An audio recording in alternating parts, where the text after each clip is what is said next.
Paulus Julius Kolo salah satu nama yang ada di dalam manifest pesawat Sriwijaya Air rute Jakarta Pontianak ternyata terhindar dari kecelakaan pesawat Sriwijaya Air. Paulus bersama temannya bernama Indra Wibowo selamat dari insiden itu, lantaran memilih menggunakan KM Lawit ke Pontianak, via Pelabuhan Tanjung Priuk, Jakarta, tanpa menginformasikan kembali ke pihak Sriwijaya Air. Paulus bersama 6 orang temannya berangkat dari Makassar ke Pontianak transit Jakarta menggunakan maskapai Sriwijaya Air. Namun, karena hanya bermodalkan rapid test biasa, Paulus Julius Kolo dan Indra Wibowo tidak diperkenankan untuk melanjutkan penerbangan ke Pontianak. Menurut Paulus awalnya ia sempat protes ke maskapai, karena pembatalan keberangkatan itu tidak dilakukan langsung di Makassar. Saya ke Pontianak untuk kerja, saya kerja di perusahaan yang pasang jaringan telepon seluler. Kami dari Makassar tanggal 4 sore mau ke Pontianak transit di Jakarta.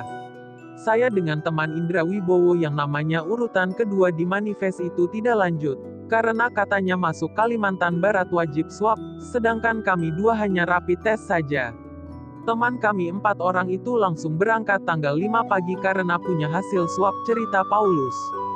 Setelah berdiskusi dengan petugas Sriwijaya Air di Bandara Soekarno-Hatta, mereka berdua diminta untuk penjadwalan ulang keberangkatan. Namun, karena tidak punya uang lebih untuk melakukan swab tes, Paulus Julius Kolo dan Indra Wibowo yang bermodalkan rapid test memilih menggunakan KM Lawit rute Jakarta Pontianak melalui Pelabuhan Tanjung Priuk. Sampai di Jakarta kami diberitahukan jika masuk Kalimantan Barat wajib bawa hasil swab. Kami 6 orang jadi 4 teman langsung berangkat Pontianak karena punya hasil swab, sedangkan saya dengan Indra Wibowo batal karena hanya bawa hasil rapid antigen biasa. Kami tanya swab di Jakarta harganya 2,6 juta per orang, tapi tidak punya uang. Tanggal 8 bos dari Pontianak telepon saya dan tanya harga swab. Saya jawab harganya per orang 2,6 juta.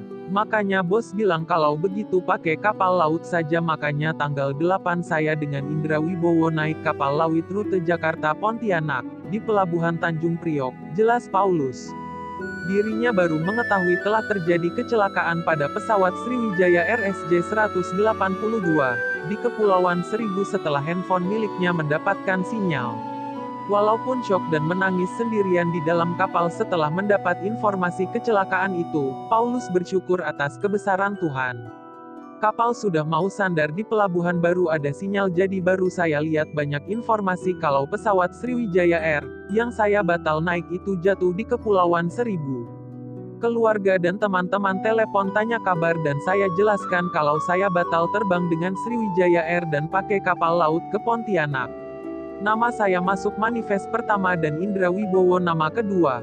Nama kami masih masuk manifest mungkin karena kami berangkat ke Pontianak pakai kapal laut, tidak menginformasikan ke pihak Sriwijaya Air terkait reschedule atau penjadwalan ulang ke tanggal 9 kemarin. Saya baru saja sampai Pontianak dan sangat bersyukur kepada Tuhan, tutupnya.